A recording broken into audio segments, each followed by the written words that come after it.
Good morning, YouTube. It's your favorite Steelers family coming back with another one. I know we took a little break, but we're here, unfortunately, with a loss. I am Duck, and to my right, I have... Juice! And, sorry about missing one. And, of course, we miss one and we lose. So, we're sorry. Yeah, the win against the Ravens was very, very sloppy. And all those drop passes from the last two games were ridiculous. Ben was basically carrying the team. Yeah, I know. I mean, Ben was on point. This last game, he did have an interception, but it was a tip pass. So it is what it is on that point. But, I mean, these drop passes got to go. Diontae Johnson is leading the league in drop passes. Okay, guys, today we're going to switch it up a little bit. We're not going to really go through stats, but today we're going to have a team game ball where me and Duck decide together what our game ball is going to be. Yeah, we're going to try to switch things up from now on, not really regurgitate stats too much, because if you guys want to know the stats, you could look at the box scores. I mean, we may, if somebody has an impressive game, talk about that. But overall, I mean, we'll try to have more of a conversation with you guys instead of just spewing facts. Over the last two games, me and a lot of other Steeler fans are very upset. The Ravens, we should have won by way more because they basically had the whole practice squad playing against our starters. And against the Washington football team, I almost said the other name, we lost. How is that possible? I mean, Washington does have a good defense, so it is what it is there. But Chase Young, I would love to have Chase Young on our team. And it seems like he grew up as a Steelers fan because I don't know if you guys seen it, but he was mic'd up. And when he was talking to Ben about how he was watching him since he was a kid. So I kind of think he grew up a Steelers fan. I may be wrong. Let me know. I'm really upset at the performance on Monday. I'm hoping that it was a fluke, and I'm nervous to see what the Bills have to offer if this is how we're going to play. I hope we can bounce back and go 12-1. I know the Bills have a solid defense. Josh Allen's playing at a high level. So we match them on those fronts, but they have the run game. So if they go up big and they just start running the ball, that's something we can't do. The past couple of weeks, we've been struggling running the ball. I don't know about you guys, but I kind of miss Le'Veon Bell. I kinda. But as Duck said, our running game is really bad. Luckily, I'm hoping that James bounces back when he comes in. Can't really say what he bounces back from, but yeah, hope he comes back with a bang. Now, it sucks because we're missing Bud Dupree. Robert Spillane is gone. Vince Williams is on the C list. And we lost Devin Bush early in the season. Plus, Uncle Joe is out. So I'm not trying to make excuses, but I mean, key components of our defense is now gone. Yeah, this is really unfortunate for us. A lot of key players from our defense are out for the season. And this might have been the last time we saw Bud Dupree in a Steelers uniform because his contract is up. Speaking of Bud Dupree, I met him in real life, and he's a really nice guy. Yeah, he was really cool when we met him. Took a picture with Juice and all that. So it does suck because we did franchise tag him, and unfortunately, with the cap going down, we're not going to be able to afford him, T.J. Watt, Juju, Connor, and all those guys that we need to re-sign. I believe Mike Hilton's contract is up as well. So we really got to pick and choose who we actually want to re-sign. Yeah, right now the salary cap, league-wise, is really, really low for each team. I would re-sign all of them if I could, all the players whose contracts are up. But we can only re-sign a couple, which really sucks because all the players are really good. So I could see us letting Bud Dupree walk because he's going to be worth more than what we could afford. I could see us franchising TJ Watt, re-signing Juju for a low deal. Unfortunately, we're going to let James Conner walk, and I hope that we re-sign Mike.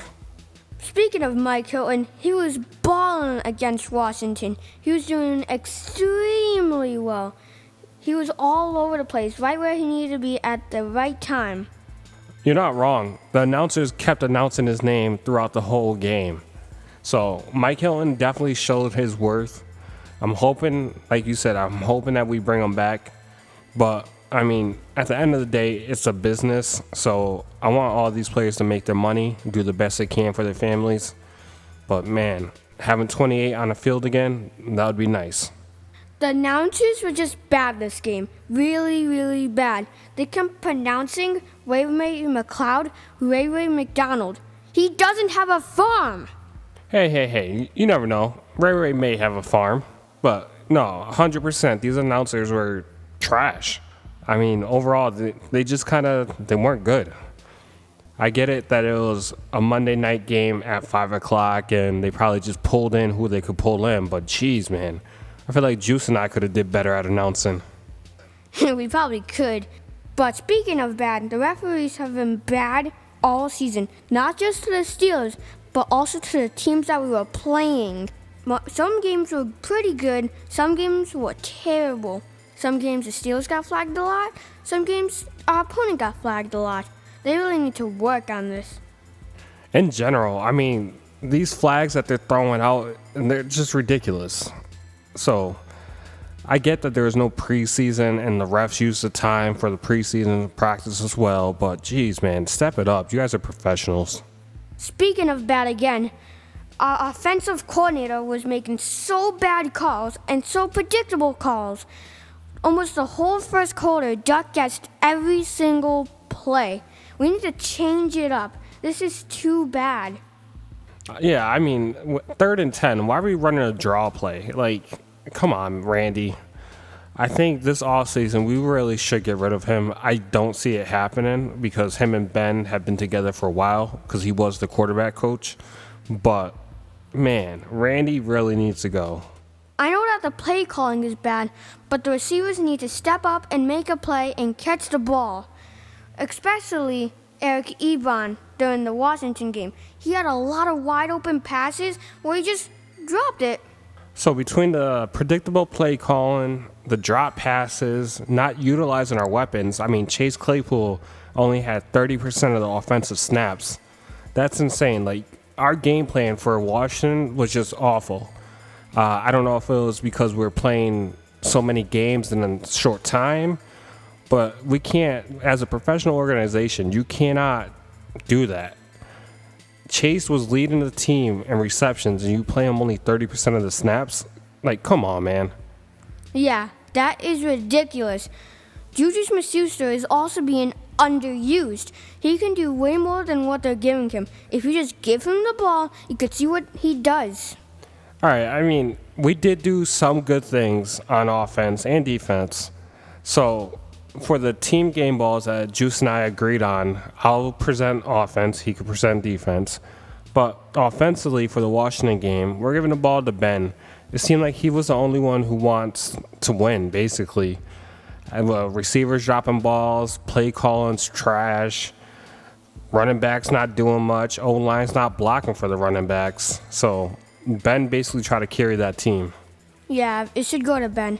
On the defensive side now, we're giving it to Mike Hilton. He was everywhere he needed to be at the right time. He broke up some passes and had some tackles for loss. All right, for this Bills game, I'm hoping that we take the dub and could go 12-1. But unfortunately, I see us losing. If we play how we played the last 2 games, we're going to take this out. So I'm going to say Bills 28 and Pittsburgh 17. Yeah, it doesn't sound good going 11-2, but I still have to give us a loss. I'm going to say Bills 35 and Steelers 28. It's really upsetting, but the way we performed on Monday was really upsetting. And now we're going against a top-tier team like the Bills. I don't see us doing well. All right, guys. So if you like this new format where we're just not spewing facts to you and kind of like giving you opinion-based stuff, let us know in the comments. If you want us to go back to the facts, we'll do that. But either way, we're kind of staring away from the highlights because we keep getting a flag for copyright, so that's a no-no. But give us your opinions. Let us know what you're thinking. Yeah, drop your score predictions down below for the Bills game. And if you get it right on the dot, You could win a free tailable towel. All right, guys. Thank you for listening, commenting, subscribing, doing all that YouTube stuff. Again, sorry we took a week off. Sorry we took the L. Hopefully we go undefeated for the rest of the season, but it is what it is. You've been listening to Steal the Game. We out. Here we go, Steelers.